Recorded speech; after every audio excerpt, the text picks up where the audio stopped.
Welcome to our channel the backyard classes. आज हम लोग जो टॉपिक करने वाले हैं उस टॉपिक का नाम है न्यूट्रिशन ह्यूमन बीइंग। कि ह्यूमन बीइंग्स कैसे न्यूट्रिशन ऑब्टेन करते हैं उसके बारे में सारा का सारा हम डिटेल्स में आज करने वाले हैं। तो चलिए अपना ये चैप्टर हम लोग स्टार्ट करते हैं। तो जैसे मैं बता दूं कि हर एक ऑर्गेनिज्म अपना खाना ऑब्टेन करता है, पर डिपेंड करता है वो किस टाइप का ऑर्गेनिज्म है, उसके अकॉर्डिंग उसका मोड ऑफ न्यूट्रिशन होता है। हम लोगों ने पढ़ा था हमारे पास जितने भी हेटरोट्रॉपिक मोड ऑफ न्यूट्रिशन होते हैं उसके अंदर कॉम्प्लेक्स फूड मटेरियल्स को वो लोग लेते हैं और धीरे धीरे उसको सिंपल फॉर्म में कन्वर्ट करते हैं। तो चलिए टॉपिक हम स्टार्ट करते हैं न्यूट्रिशन के बारे में। अब हमारे पास जो लिविंग ऑर्गेनिज्म यानी कि जो ह्यूमन बीइंग है वो हमारे पास न्यूट्रिशन कैसे लेता है, उसके अंदर 5 चीजें बहुत इंपॉर्टेंट है। 5 चीजें हमारे पास आती हैं। पहला हमारे पास आता है इंजेशन। ये फर्स्ट पार्ट में हमारे पास होता है इंजेशन, सेकंड पार्ट में होता है डाइजेशन, देन आता है एब्जॉर्प्शन, उसके बाद आता है एसिमिलेशन एंड लास्ट इज इजेशन। इन सब के बारे में बारी बारी आपको समझाऊंगा।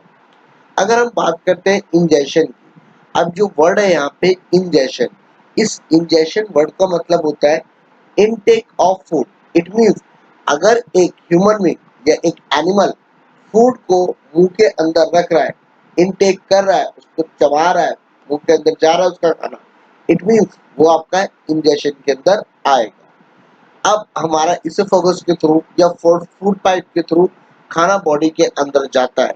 जब खाना बॉडी के अंदर जाता है तो वहीं से ही हमारा डाइजेशन का जो प्रोसेस होता है वो स्टार्ट हो जाता है। डाइजेशन के प्रोसेस में क्या होता है कि ब्रेकडाउन ऑफ कॉम्प्लेक्स मटेरियल, जो हम लोगों ने कॉम्प्लेक्स फूड मटेरियल खाया उसका ब्रेकडाउन होगा, दैट मीन्स छोटे छोटे फॉर्म में कन्वर्ट होगा। देन उसके बाद हमारे पास आता है एब्जॉर्प्शन। एब्जॉर्प्शन में क्या होगा, जो खाना छोटे छोटे पार्ट में, इट मींस डाइजेशन के बाद जो खाना छोटे छोटे पार्ट में कन्वर्ट हो चुका है वो खाना हमारा आगे मूव होगा स्मॉल इंटेस्टाइन में, लार्ज इंटेस्टाइन में, ताकि वहां पे खाने में से जो जो न्यूट्रिएंट्स है उनको वो एब्जॉर्ब कर सके। देन उसके बाद आता है हमारे पास एसिमिलेशन। एसिमिलेशन में क्या होता है, हमारी बॉडी उस खाने को यूटिलाइज करती है और एनर्जी जो होती है उसको स्टोर करती है। अब हमारे पास खाना हमने खा लिया, खाना हमारी बॉडी में चला गया, एनर्जी स्टोर हो गई। अब कुछ ऐसे प्रोडक्ट है जो हमारी बॉडी को नहीं चाहिए होते, जिनको हम एज अ वेस्ट प्रोडक्ट बोलते हैं हमारी बॉडी के लिए। मतलब अगर हमारी बॉडी के अंदर वो प्रोडक्ट रहेंगे तो हमारी बॉडी के लिए हार्मफुल क्रिएट कर सकते हैं। तो उस प्रोसेस को हम बोलते हैं इजेशन। इजेशन का मतलब होता है एक्सक्रीट करना, रिलीज करना। अभी हमने पढ़ा इंजेशन। इंजेशन में क्या था हमारे पास कि हम खाने को अंदर बॉडी के अंदर ले रहे हैं, और इजेशन का मतलब खाने को हम बाहर एक्सक्रीट कर रहे हैं, जो हमारा वेस्ट प्रोडक्ट है। The removal of waste product, जितना भी वेस्ट प्रोडक्ट है उसको हम अगर बॉडी के बाहर रिलीज कर रहे हैं तो उसको हम इजेशन की कैटेगरी में कैटेगराइज करते हैं। अब ये बात आप सबको पता होगी कि different organism utilise different nutritional process as depends upon the source of carbon from where the food is taken. अब सोर्स ऑफ कार्बन का मतलब हर एक और लिविंग ऑर्गेनिज्म कार्बन से बना हुआ है, वहां पे लिविंग ऑर्गेनिज्म की बात की जा रही है। वो बोल रहा है कि हमारे पास जो अलग अलग ऑर्गेनिज्म होते हैं वो अलग अलग तरीके से न्यूट्रिशन प्रोसेस करते हैं। ऐसा नहीं कि सारे organism ingestion, digestion, absorption, assimilation और इजेशन करेंगे, नहीं। हर एक ऑर्गेनिज्म अलग अलग तरीके से ये प्रोसेस करते हैं। डिपेंड करता है वो अपना खाना कहाँ से ले रहे हैं और किस टाइप के ऑर्गेनिज्म वो हैं। अब जैसे हमारे पास स्क्रीन पे आ गया आपके कि न्यूट्रिशन इन ह्यूमन बीइंग, अब हम बारी बारी से इनको डिटेल में ब्रीफ करते जाएंगे कि कैसे प्रोसेस होता है। सपोज दैट हम पहले इंजेक्शन की बात कर लेते हैं, इंजेक्शन में क्या क्या चीजें आती है। अब इंजेक्शन में क्या होगा, हमारे पास माउथ के अंदर, जो हमारा माउथ है उसमें हमने खाना, जो हम खाना खाते हैं माउथ के थ्रू खाते हैं, तो जो intake of whole food, it means mouth के अंदर इनटेक ऑफ होल फूड, सारा खाना हमने मुंह के अंदर रखा। उसके बाद मुंह के अंदर कौन थे हमारे पास, टीथ, दांत थे। उनका काम क्या था, उन्होंने क्या करा, खाने को च्यूइंग करा, ग्राइंड करा और फूड, इट मींस खाने को चबाया, चबाने के बाद ग्राइंड, ग्राइंड का मतलब छोटे छोटे पार्ट में फूड को कन्वर्ट करा। अब उसके बाद आता है हमारी माउथ के अंदर टंग। टंग ने क्या करा, टंग ने उस खाने को रोल करा, मतलब मिलाया। किससे मिलाया, सलाइवा से। अब इसके बारे में बात करते हैं। और प्लस टंग में हमारे टेस्ट बर्ड होते हैं जो कि खाने को टेस्ट करते हैं, खाना कड़वा है, सूखा मीठा है, नमकीन है, कैसा है, ये सारी की सारी चीजें हमारा जो टंग है वो परफॉर्म करता है। इसीलिए हम टंग को सेंस ऑर्गन में भी कैटेगराइज करते हैं। अब हमारे पास चला गया सलाइवरी ग्लैंड में। अब ये पेपर में आता है सलाइवरी ग्लैंड क्या रिलीज करती है, तो आपको पता होना चाहिए सलाइवरी ग्लैंड स्क्रीट करती है सलाइवा और म्यूकस। सलाइवरी ग्लैंड हमेशा स्क्रीट करेगी सलाइवा एंड म्यूकस को। सेकंड, इसके अंदर क्या होगा, जो स्टार्च होगा खाने में वो कन्वर्ट होगा शुगर के अंदर बाय यूजिंग सलाइवरी एमिलेज। यानी कि सलाइवा के अंदर जो एंजाइम प्रेजेंट होता है उसको हम सलाइवरी एमिलेज बोलते हैं। याद रखना, 1 मार्क का क्वेश्चन आप लोगों के एग्जाम में आ सकता है। अगला सेकंड स्टेप हमारे पास आ गया इसोफेगस, यानी कि जिसको हम फूड पाइप भी बोलते हैं। आप लोग जस्ट एक इमेजिन करें कि जब भी आप खाना स्वेल करते हैं, निगलते हैं, तो आप लोग क्या करते हैं, आपकी जो टंग है वो ऊपर की तरफ टच होती है। टच होने के बाद जो हमारे पास फूड पाइप है, इसोफेगस है, उसके अंदर एक मूवमेंट होती है। अब मूवमेंट क्या होती है, taking of food from mouth to the stomach. अब जो इसोफेगस होती है हमारे, वो माउथ से स्टमक तक कनेक्टेड होती है। जो फूड होता है हमारे माउथ से जाता है, वो जाता है हमारे इसोफेगस तक थ्रू पेरिस्टाल्टिक मूवमेंट।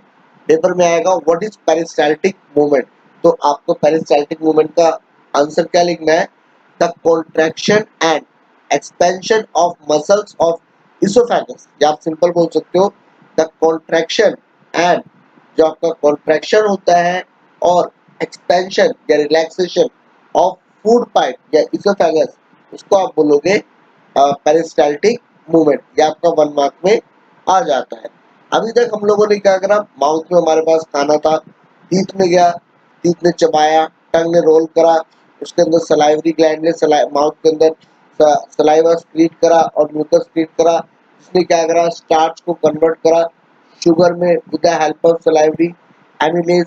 और इसोफेगस के अंदर हमारे पास जो कॉन्ट्रैक्शन एंड रिलैक्सेशन हुआ फूड पाइप का, जिसको हम बोलते हैं पेरिस्टाल्टिक मूवमेंट, जिसकी वजह से खाना हमारे माउथ से स्टमक के अंदर पास होते होते नीचे तक गया। अब जो खाना हमारे पास फूड पाइप से होने के बाद वो कहाँ पे आया, हमारे पास स्टमक के अंदर आया। अब हम बात करेंगे जब खाना हमारे पास स्टमक के अंदर आया, जो मेन एक्टिविटी होती है वो स्टमक से स्टार्ट होती है। तो स्टमक के अंदर क्या क्या चीजें थी, पहले इनके बारे में पढ़ते हैं। स्टमक के अंदर हमारे पास था गैस्ट्रिक ग्लैंड। ये सारी चीजें जो मैं बता रहा हूँ आपको, ये डेफिनेटली 1 मार्क के अंदर आती है, प्लस एक्सप्लेन करने के लिए आती है कि कौन सी ग्लैंड्स क्या स्क्रीट करती है। तो ये अपने माइंड में नोट डाउन कर लेना। गैस्ट्रिक ग्लैंड स्टमक के अंदर प्रेजेंट होती है। ये क्या स्क्रीट करती है, ये गैस्ट्रिक जूस, ध्यान रखना, गैस्ट्रिक ग्लैंड जो आपकी स्क्रीट करती है गैस्ट्रिक जूस को स्क्रीट करती है। अब गैस्ट्रिक जूस के अंदर क्या क्या चीजें प्रेजेंट होती है, पहला, गैस्ट्रिक जूस के अंदर आपका पेप्सिन प्रेजेंट होता है, एसिल प्रेजेंट होता है और म्यूकस प्रेजेंट होता है। अब इनका रोल क्या होता है इसके बारे में बात करते हैं। पेप्सिन का रोल ये होता है enzyme that break down the protein. Pepsin आपका जो होता है वो प्रोटीन्स को ब्रेक डाउन करता है, छोटे छोटे पार्ट में कन्वर्ट करता है। और एचसीएल, आपको पता है एचसीएल एक एसिड है, तो एक तरह से ये एसिडिक मीडियम क्रिएट करता है स्टमक के अंदर।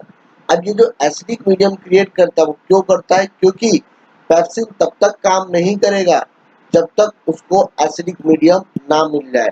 इसलिए एचसीएल रिलीज होता है ताकि उसको एसिडिक मीडियम मिले और पेप्सिन प्रोटीन को ब्रेक डाउन करने में हेल्प करे। सेकंड, अब यहाँ आता है म्यूकस का क्या रोल है हमारे स्टमक के अंदर। बिल्कुल, म्यूकस क्या करता है, प्रोटेक्ट करता है inner lining of the stomach. अब आपको पता है कि एसिड कितना खतरनाक एसिड है, तो हमारी जो स्टमक की लाइनिंग है वो ब्रेक ना हो जाए, टूट ना जाए, तो इसलिए जो म्यूकस होता है वो इनर लाइनिंग, स्टमक की जो इनर लाइनिंग होती है उसके चारों ओर लगा हुआ होता है, ताकि एसिड उससे टकराए, टकराने के बाद वो वापस चला जाए, इनर लाइनिंग में कोई इफेक्ट ना पड़े। तो स्टमक के बाद हमारे पास अगला जो आता है वो आता है हमारे पास स्मॉल इंटेस्टाइन। इसको कहते हैं स्मॉल इंटेस्टाइन है, लेकिन ये आपकी लार्ज इंटेस्टाइन से भी बड़ी होती है। तो स्मॉल इंटेस्टाइन की हम लोग बात करते हैं। स्मॉल इंटेस्टाइन में कुछ हम बात कर लेते हैं। इंटेस्टाइनल जूस निकलते हैं जो कन्वर्ट करते हैं। इंटेस्टाइनल जूस के बारे में कभी हम ब्रीफ में कर देंगे, आप मुझे कमेंट कर देना, मैं आपको इसके बारे में और अच्छे से वीडियो में एक्सप्लेन कर दूंगा। इंटेस्टाइनल एंजाइम्स के बारे में बात करते हैं। इनका काम क्या होता है, ये कार्बोहाइड्रेट्स को, अब इन जूस के अंदर क्या होता है, एंजाइम्स होते हैं जिसका काम होता है कार्बोहाइड्रेट्स जो हमारी बॉडी में खाते हैं, जब कोई भी खाना खाते हैं तो कार्बोहाइड्रेट बनता है, तो कार्बोहाइड्रेट को कन्वर्ट करता है ग्लूकोज के अंदर, फैट्स को कन्वर्ट करता है फैटी एसिड और ग्लाइसरॉल के अंदर, और प्रोटीन्स को एमिनो एसिड के अंदर कन्वर्ट करता है। अब यहाँ पे इंपॉर्टेंट क्या है नोट करने के लिए कि कार्बोहाइड्रेट किसमें कन्वर्ट होता है, ग्लूकोज में, फैट फैटी एसिड और ग्लाइसरॉल में, और प्रोटीन एमिनो एसिड में कन्वर्ट होता है। ये चीज आपको ध्यान देने वाली है। अब स्मॉल इंटेस्टाइन में एक और साथ साथ में क्या होता है, विली होता है। अब विली का मतलब, विली सिंपल आपकी पूरी बॉडी के अंदर अगर हम बात करें ह्यूमन बीइंग की बॉडी के अंदर, विली का मतलब होता है एक तरह से फिंगर लाइक प्रोजेक्शन। इसका काम होता है सरफेस एरिया इंक्रीज करना। Villi is a finger like projection. इसका काम क्या होता है, एक जैसे स्टमक है, स्टमक में हमारे विली प्रेजेंट होगा। अब विली का काम क्या होगा, सरफेस एरिया बढ़ा दे ताकि और ज्यादा से ज्यादा खाना हम लोग खा सकें। तो ये हमारे पास सरफेस एरिया स्मॉल इंटेस्टाइन का बढ़ाता है, जिससे help in absorption of food into the blood, ताकि ब्लड के अंदर फूड का अच्छे से एब्जॉर्प्शन हो सके। तो ये जो हमारे पास स्मॉल इंटेस्टाइन है इसका काम होता है। स्मॉल इंटेस्टाइन में ध्यान रखना, स्टमक से जाने के बाद खाना आपका स्मॉल इंटेस्टाइन में जाता है, और स्मॉल इंटेस्टाइन में ये दो चीजें, पहला इंटेस्टिनल एंजाइम्स होते हैं और हमारे पास विली प्रेजेंट होती है। अब इसी की यहाँ पे हम लोग बात करते हैं, स्मॉल इंटेस्टाइन में एक चीज और हमारे पास प्रेजेंट है जिसका नाम है हमारे पास सी पार्ट, हम जिसकी बात करने वाले हैं। अब इसमें क्या होता है, स्मॉल इंटेस्टाइन कुछ चीजों का सिक्रेशन रिसीव करती है। ऐसा नहीं कि स्मॉल इंटेस्टाइन सारी चीजें सिक्रेट कर देती है। अभी हमने पढ़ा कि हमारे पास कुछ इंटेस्टिनल जूस होते हैं, तो वही जूस के बारे में हम लोग पढ़ने वाले हैं। तो स्मॉल इंटेस्टाइन क्या करते हैं, हमारे पास कुछ चीजों का सिक्रेशन रिसीव करती है, जैसे लीवर का, पैनक्रियास का, इन सब का सिक्रेशन अपने पास वो रिसीव करते हैं। अब लीवर क्या रिसीव करता है, लीवर आपका बाइल जूस रिलीज करता है। अब बाइल जूस का काम क्या होता है, लार्ज फैट ग्लोब्यूल्स को इमल्सिफाई करता है छोटे छोटे पार्ट में। इट मीन बाइल जूस क्या करता है, जो भी हम खाना खाते हैं, जो भी हमारे पास फैट होता है, उस फैट के अंदर मिल जाता है, और मिलने के बाद उसको छोटे छोटे पार्ट में कन्वर्ट करने में हेल्प करता है बाइल जूस। आपको सिर्फ ये याद रखना है मेनली कि बाइल जूस कहाँ से निकलता है, तो बाइल जूस आपका निकलता है लीवर से, और उसका सिक्रेशन कहाँ जाता है, सिक्रेशन उसका रिसीव कौन करता है, स्मॉल इंटेस्टाइन रिसीव करता है। सेकंड, पैनक्रियास, जो हमारे पास पैनक्रियास है वो भी कोई एक जूस रिलीज करती है, जो कि कौन रिसीव करता है, हमारा स्मॉल इंटेस्टाइन। अब पैनक्रियास क्या करती है, पैनक्रियाटिक जूस को रिलीज करती है। अब पैनक्रियाटिक जूस में दो चीजें होती है, एक होता है हमारे पास ट्रिप्सिन और एक होता है हमारे पास लिपेज। ध्यान रखना, पैनक्रियाटिक जूस के अंदर दो चीजें होती है, एक होता है ट्रिप्सिन, एक होता है लिपेज। ट्रिप्सिन की हम बात करें, ट्रिप्सिन क्या करता है, प्रोटीन्स को पेप्टोन्स में कन्वर्ट करता है। अब आपको माइंड में आएगा सर कन्वर्ट क्यों कर रहे हैं, कन्वर्ट इसलिए किया जा रहा है क्योंकि बॉडी की जो डिमांड है वो इस फॉर्म में, पेप्टोन्स की फॉर्म में है। डायरेक्ट बॉडी प्रोटीन को डाइजेस्ट नहीं कर पा रही, इसीलिए प्रोटीन जो हमारा पेप्टोन्स की फॉर्म में कन्वर्ट हो रहा है, और वो कन्वर्ट कौन कर रहा है, ट्रिप्सिन। जो कि ट्रिप्सिन कहाँ से निकल रहा है, पैनक्रियाटिक जूस से, और पैनक्रियाटिक जूस कहाँ से निकल रहा है, पैनक्रियास से, और पैनक्रियास के अंदर जो ये सारी चीजें निकल रही है वो कहाँ पे जा रही है, वो आपकी स्मॉल इंटेस्टाइन के अंदर जा रही है। साथ ही साथ पैनक्रियास में हमारे पास लिपेज रिलीज होता है। अब लिपेज में क्या होता है, हमारे पास फैट्स को कन्वर्ट करता है लिपिड के अंदर। जो लिपेज होता है हमारा, वो फैट को कन्वर्ट करता है लिपिड्स के अंदर। ये सब ध्यान रखना, ये सारा का सारा प्रोसेस जो आपका स्मॉल इंटेस्टाइन के अंदर हो रहा है। अगला हमारे पास आता है लार्ज इंटेस्टाइन। अब लार्ज इंटेस्टाइन क्या करता है, एब्जॉर्ब करता है एक्सेस वाटर। अब खाना हम लोगों ने खा लिया, सब कुछ हो गया, बॉडी ने उसके अंदर से एनर्जी एब्जॉर्ब करी, सब कुछ एब्जॉर्ब कर लिया, अब रहा पानी। तो एब्जॉर्ब लार्ज इंटेस्टाइन ने क्या करा, उस बॉडी से उस सॉरी उस फूड से जितना पानी हो सका वो पानी उसने निकाल लिया। निकालने के बाद the rest of the material is remove from the body by the anus. अब जब लार्ज इंटेस्टाइन को पता है कि सारा का सारा जो भी उसका उसके अंदर जो भी जान थी वो मैंने ले ली, मतलब जो भी उसके अंदर मटेरियल था, यूजफुल मटेरियल था, सारा का सारा मैंने निचोड़ दिया, मैंने यूज कर लिया। अब जो बच गया, अगर वो बॉडी के अंदर हमारे ज्यादा दिन तक रहा तो हमारी बॉडी डिकम्पोज यानी खराब होना स्टार्ट हो जाएगी। तो उस वेस्ट मटेरियल को बॉडी क्या करती है, एनस और यूरिथ्रा के थ्रू, वो हम लोग आगे पढ़ेंगे, एनस और यूरिथ्रा के थ्रू हमारी बॉडी से बाहर रिलीज कर देती है। उसी प्रोसेस को हम बोलते हैं egestion. The removal of waste material from the body is known as egestion.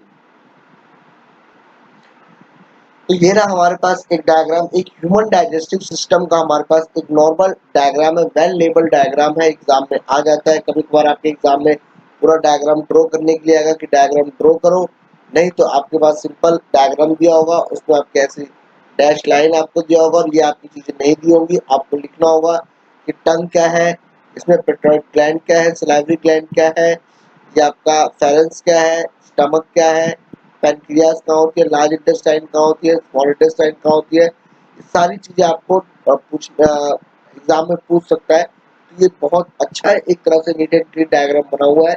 तो इस नीट एंड क्लीन डायग्राम को भी आपको ऐसे ही एग्जाम में बना के आना है। तो आप इस डायग्राम को स्टडी कर लो, आपके बहुत ज्यादा इजी होगा। तो फ्रेंड्स, आई होप आपको ये मेरा वीडियो पसंद आया होगा। तो अगर आपको मेरी वीडियो पसंद आई हो तो प्लीज़ मेरे चैनल को सब्सक्राइब करिए, लाइक करिए, शेयर करिए और कमेंट करिए और मुझे बताइए कि इस टॉपिक में आपको क्या डाउट है। अगर आपको इस चैप्टर के असाइनमेंट्स के नोट चाहिए होंगे, डाउट क्लासेस चाहिए होंगे, बिल्कुल फ्री ऑफ कॉस्ट आपको असाइनमेंट, नोट्स, डाउट क्लासेस सारे मिल जाएंगे। आप मेरे चैनल को सब्सक्राइब करिए और मुझे कमेंट बॉक्स में बताइए आपको क्या क्या चीज़ों की रिक्वायरमेंट है इस चैप्टर्स की, मैं आपको डेफिनेटली प्रोवाइड कराऊंगा।